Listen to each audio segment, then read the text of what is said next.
โดยเป็นได้แม่ได้ลูกไผ่เป็นส้นเผาตองเหลืองกันดีใจอยู่บ่ไม่ดีใจอ๋อเบิ่งคลิปตลอดเลยโอ้ของเพลงม่วนเนาะเดี๋ยวลูกขอเปิดใจได้หน่อยนึงแม่บ่รังเกียจบ่ได้ลูกไผ่อันเผาตองเหลืองนี่อ๋อบ่รังเกียจดีใจโอ้ดีใจที่ได้อันจานมาอันเข้าต้องเหลืองโอ้เป็นปัญญานี่งานเป็นผู้ยิ่งเหลือเอิ้นไม่นานโอ้ต้องว่าแบบนั้นเนาะทางเหนือเนาะใช่ละเอิ้นยาเป็นปัญญาใจเด้อบุญตาพี่เอารวมกับอันน่ะไผซะน้ำรวยเด้อปาตัวบ่แม่นดอกเมาห่านเฮ็ดเวียกกลางคืนอีก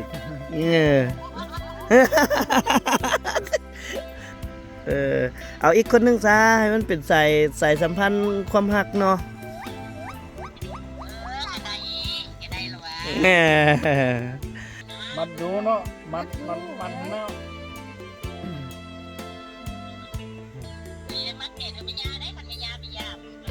โดย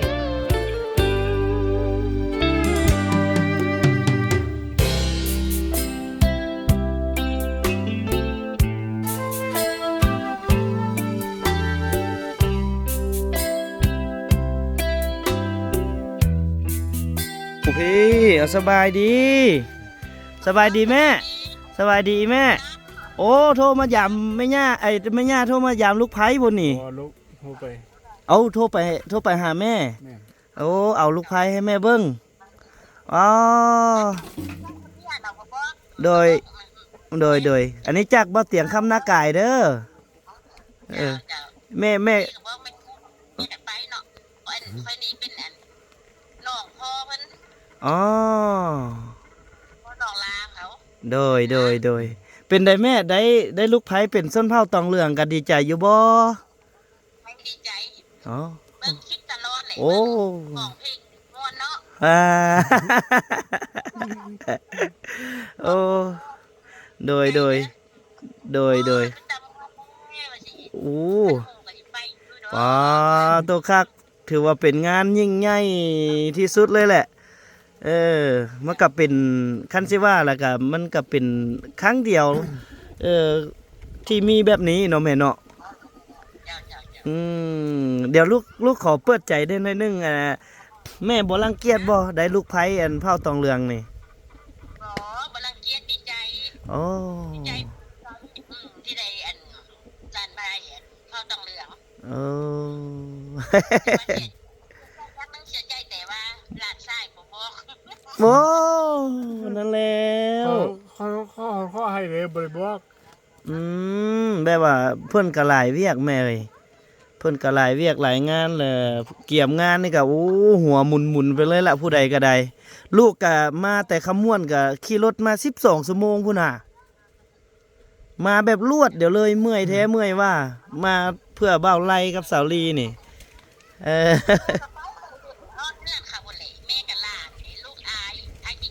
โอ้โด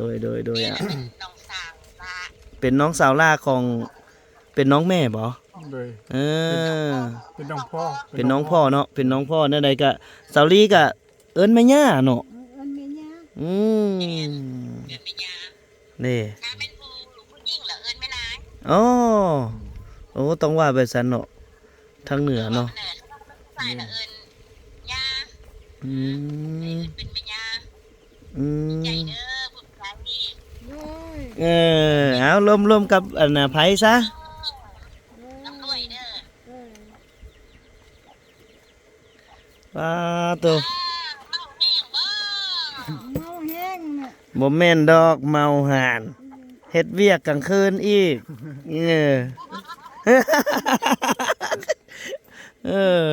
พากันปั๊มอยากได้ลูกไว้เด้ซั่นน่ะแม่อยากได้หลานไว้อยู่บ่แม่อยากเห็นหลานไว้อยู่บ่อยากได้หลานไว้โอ้หลานเนี่ยหลานเกิดแม่นี่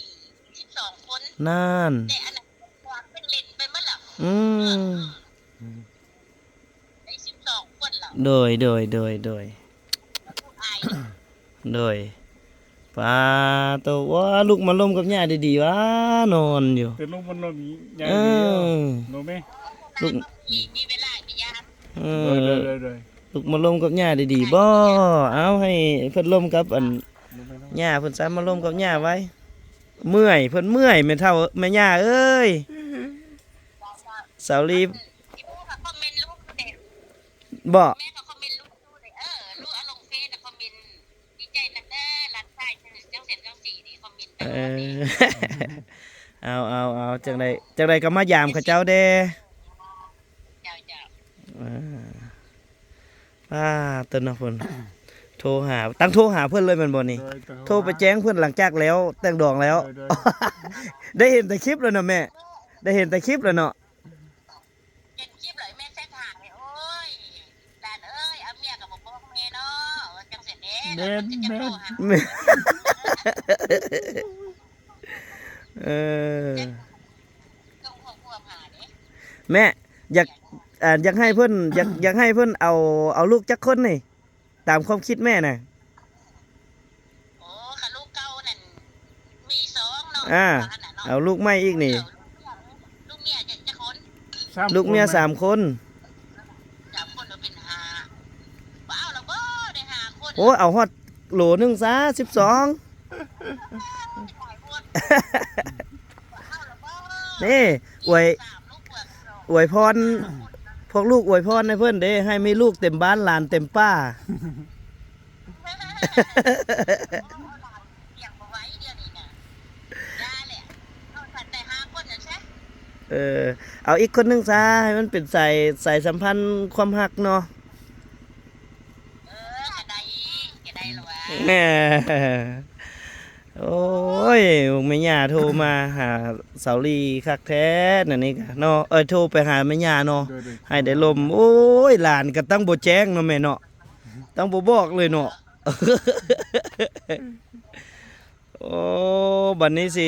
บ่ ว่าเขาเป็นหยังเขาเสียใจแล้วเว้าชื่อว่าม่วนชื่อ โดย ว่าม่วน อ่า ชื่อ แม่น แต่เสียใจแต่แม่บอกว่าอย่างนึงเสียใจแต่ไปร่วมงาน บ่ได้ไปร่วมงานโอ้ม่วนแฮงแม่ม่วนแฮงม่วนแท้ม่วนว่าม่วน ลานไผ่รู้สาวลี่รู้ทายแม่ย่าปีย่ามกะจีเฮ็ดม่วนเฮ็ดชื่นอยู่บ่ สบายดีไหมย่าเรา น้อยมาย่ามก็ได้ไม่ย่า มาแม่ย่านี่นะแม่ย่านี่มัดแขนแม่ย่าอยู่บ่มัดแขนนี่บ่ มัดแขนเนาะ มัดแขนแม่ย่าอยู่บ่คันแม่ย่าไปย่ามน่ะนะ มัดอยู่เนาะมันเนาะ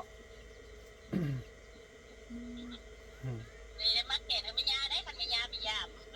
โดย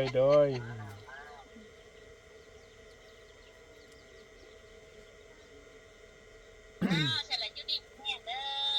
ขับพูดเด้อปวดเดียวเมียเดียวเด้อ โดย ได้เอากันล่ะสิไปอยู่น่ะตุ้มบ่หรือว่าอยู่หัน อยู่นี่ นี่ หน่อย ไป อ อยู่ ยู่ นี่ น่ะตุ้มอยู่มันนาตุ้งลูกอันงานไปอยู่2 ปีใกล้นะออกมาอยู่นี่อยู่บ้านใหญ่นี่อยู่ เพิ่นสิปลุกเฮือนให้แล้ว ขอไปอันว่า 5จักปีก็10 ปีก็ เพิ่นสิปลุกเฮือนให้อยู่แล้วอยู่พี่ก็ได้ ได้หลานไผ่ผู้งามเนาะ เด้อ หลานเศร้าก็เศร้าเนาะหลานชายบ่สร้างฟอดบ่กำมือมันสินี่กำมือจังสินี่อันนี้เฮ็ดสร้างแต่ ด้านซ้ายด้าน แม่ย่า ด้านซ้ายฟ้อนบ่เป็นเนาะ เจ้าบ้านบ่เป็นฟอดบ่เป็นเนาะ โอ้หลานไผฟ้อนเก่งเด้ฟ้อนงามอีก กำมือจังสิโอ้ยแม่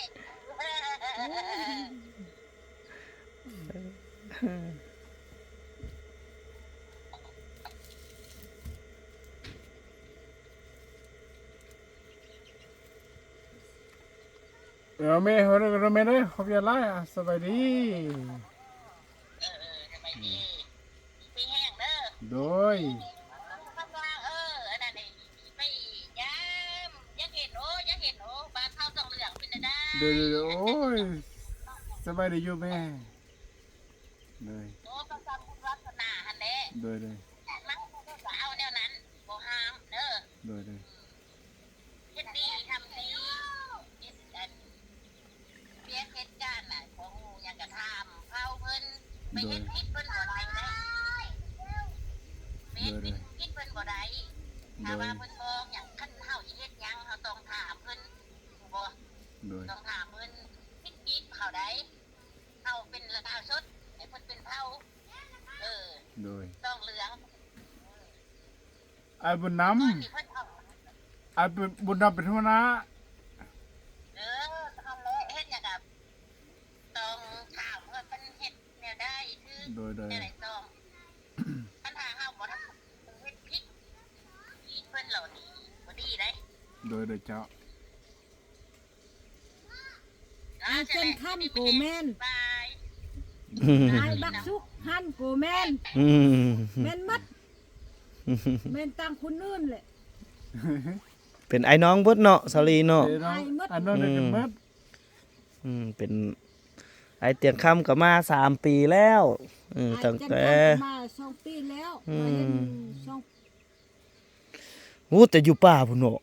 ไปกับไอ้บุญนำเนาะ ไอ้บุญ อื นะ ขึ้นไปป่าโอ้ตอนแรกๆขึ้นไปป่าโอ้ย่างไก่โอ้ เขาไม่ได้ไปแค่โอ้ อ่าน บรรยุนะ เนาะ ดีแล้วเกี่ยวไปเห็นนะ เออ จุบันเพียงเขาก็มาเห็น อืม แล้วไอ้นี่จันข้ามก็บ่มาอีชุกก็บ่มา อืม มาอันตีบันเพียงหันเขาโทรมาติกายบัดฝนตก อืม เขาขับมา ฝนตกนี่อยู่ยากเนาะอยู่พุ่นเนาะ อยู่พุ่นอยู่ยากก็ เออ ไอ้ไปป้าแล้ว ติดรถชิ่งก็บ่ติดชิเดอร์ก็บ่ติดยาก อืมฮ่าพี่น้องเอ้ยก็แม่ย่าเนาะเพิ่นโทรหาแม่ย่าเพิ่นก็โทรมาอวยพรอวยพรให้กับลูกไผหลานลูกไผกับหลานชายหลานไผหลานชายเนาะก็เพิ่นก็เป็นห่วงเพิ่นก็อยากให้เป็นผัวเดียวเมียเดียวก็ดีใจนำครอบครัวเพิ่นก็ช่วยกันสร้างช่วยกันสร้างช่วยบุญนำมาแหละอยู่นี่ก็คันบ่มีบ่าวไล่มานี่ก็สิยุ่งยากอยู่เพราะว่ากำลังที่ช่วยบุญนำกับส่วนใหญ่แล้วก็มีแต่สาวลี สาวลีเป็นหลักแทนบุญนำบัดนี้เจ้ามาอยู่กับบุญนำก็ไปหาไอ้เตียงคำได้บัดแล้วให้ไอ้บุญนำพาไปหาไอ้เตียงคำอยู่ขมวน อยู่บันสมบูรณ์ ไปไกลๆ12 ชั่วโมงไอ้บุญนำพาขับรถไปเนาะไปลินเนาะไอ้เนาะไปลินอยู่ภาคใต้เนาะไกลๆเลย ไกลเลย แม่นจังได้เห็นนี่ก็เบาไล่ก็สิได้เห็นสาวลีก็สิได้เห็น โอ้ยอย่าไปยักตัวได้ไปยันอายแล้ว แม่น โดย ต้องได้ไปยามไอ้เตียงคำโอ้หลายอย่างหลายบ่อนอยู่เดี๋ยวสิพาไปเบิ่ง เผาตองเหลืองอยู่ทางนั้นนำ โดย อยู่พุ่นก็มี อยู่พุ่นก็มี มี น้องบ่เห็น นั่นแหละให้ไอ้บุญนำพาไปหาส้นเผาตองเหลืองทางนั้น ไปทางนั้น ไปเยี่ย น้ ม องบ่เห็น ไปเยี่ยมท่านเขาน้อง ตองเหลืองแม่นไปเยี่ยมยามทางนั้น มี ไอ้บุญนำพาไป ไอ้ แร บ่ งอื่น ยังแล้วนี่ก้อนแล้วเฮ็ดเวียกนี้บอกเดี๋ยวพาอีพ่อแหละบอกข้าเจ้าซอยท้องไร่บอกซอยท้องไร่นี่รักษาเนาะรักษาแล้วก็เฮ็ดเฮือนตามไอ้บุญนำแนะนำจังได้ซอยกันพัฒนา ท่านหน้าเลยก็เดี๋ยวมดเลยก็ท่านหน้ากับไป แม่นก็ไปลิ้นเลยไปเที่ยวนี่ บันเชียงคุณ ไป ที่ทุกค คนป้านั่นเฮาบ่เคยเห็น แม่น เทื่อ ต่างหักต่างเรื่องคุณแท้ จุ นี่ นั่นเฮาบ่เห็น เนะ เคยเห็นบ่ เนาะ มันเบิ่งเห็นแต่อยู่พุ่นน่ะอยู่พุ่น เขาเลยเห็นแต่เฮา ต่างเรื่องอยู่พุ่น เห็นเขาโลมาที่เฮา อืม ที่จุนั่นเขาบ่เห็น บ่มาแหละบ่ได้มา เคยเห็น อยู่ จักเทื่อ เนาะ คนไทยบ่คนอื่นเล่าวบ่ อืม คนละมุกบ่ อืม บ่มีต่างหักต่างเรื่องอันคนชักเรื่องมุกนี่มีฮอกเลยเด้อ อืม จึก พี่น้องก็ถ้าผู้ใดที่เป็น FC พี่น้องชนเผ่าตรงเหลืองก็ถ้าเป็นไปได้ก็อยังให้เพิ่นอ่า กับเชื่อมหัน สนับสนุนการไปมาสู่ระหว่างพี่น้องเผ่าตองเหลืองลาวยังให้ได้ไปเยี่ยมยามพี่น้องเผ่าตองเหลืองไทยเนาะถ้าจุดนี้เกิดก็สาธุอนุโมทนาพี่น้องเอ้ยบ่เตียงกับน้องบุญนำก็อยากพาเผ่าตองเหลืองทั้งนี้นี่ไปเยี่ยมยามการพัฒนาของพี่น้องเผ่าตองเหลืองทั้งนั้นอยู่ อย่าบ่อยากตอนไปอยู่แล้วอ้าย เนาะ ตอนไปแน่นอน ต้องได้ไปเบิ่ง แม่น ไปแลกเปลี่ยนบทเรียนกัน เด้อ การพัฒนาซ้ำใดเป็นแนวใดแล้วเฮาเอามาพัฒนาบ้านเฮาก็อาศัยเพิ่นเนาะเพิ่นเจริญก่อนเด้เพิ่นเจริญก่อนเฮาก็ต้องไปศึกษานํเพิ่นไปเรียนรู้นํเพิ่นว่าเพิ่นเฮ็ดแนวใดจังพัฒนา แม่น เฮาก็จังเอามาพัฒนาบ้านเฮาตึมก็ฝากนำ FC ทางบ่เต็มคำหน้ากายเนาะแล้วก็ FC ทางน้องบุญนำ ข้าว FC สาวลีอีสุกไปนอนแล้วอีสุก อีชุกมันรับแล้ว รับแล้วเมาเมื่อวานนี่ ละเมอยเด้ อีสุกเมาเมื่อยอีกฟ้อน ก่อน โอ้ ปะโทนอนภาษาอีก เออ ปะดาปะดา บ่ธรรมดาเดี๋ยวจักหน่อยพวกเราก็สิได้ออกไปหาบุญนำพี่น้องเอ้ยจักหน่อยพี่น้องหลังจากที่แม่ย่าเพิ่นโทรมาเนาะเบิ่งนี่ว้าตัวเขาเจ้านอนแบบนอนได้นอนดีขนาดนอนแบบบ่สนใจไผเลยชีวิตเขาเจ้าบ่ได้คิดหยังหลายเนาะใจแพบ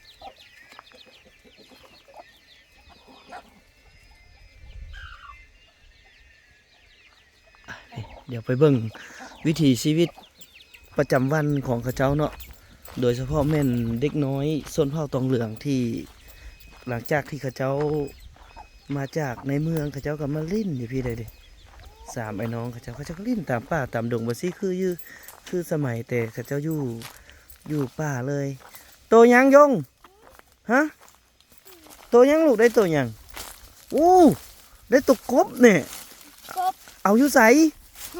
เอาคุดเอาบ่เฮ็ดอะไรเอาอ๋อเอามือจับเอาเลยโอ้ยเขาก็ติดน้ำป่าน้ำดงเลยอยู่บ้านเขาเจ้าก็บ่อยากอยู่โอ้รับอยู่นี่บ่ลูกเออ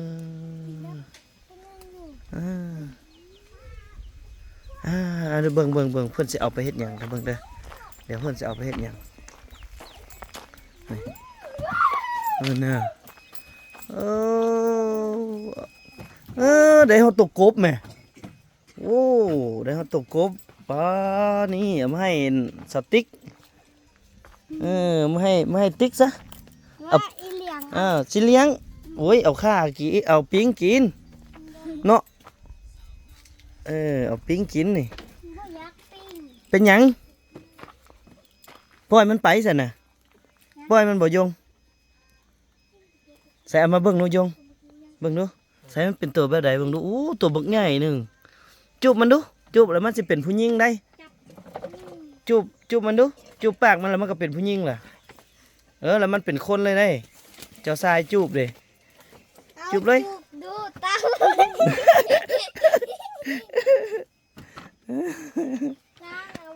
จูบเต่าเอาเนยมาเอาคู่เอาหันเตะ บกินได้มันโอ้เบาลาวแจงแหงขนาด ล่างเซนมีล่างบอลวงกระโดด โอ้โหหัดลาหัดลาตัวซัดโอ้เอาบ่ธรรมดาพี่น้องเลย เด็กน้อยเขาเจ้าก็จะมาอยู่ตามป่าตามดงนี่เนาะบ่าวบุญนำเพิ่นก็สิถางออกจำนวนใดหนึงแล้วก็เด็กน้อยเขาเจ้าก็ยังมาลิ้นตามป่าตามดงแคนคือแคนหยังได้พี่น้องเอ้ยเขาเจ้าติดแบบวิถีชีวิตตามป่าตามดงแบบซี่เนาะ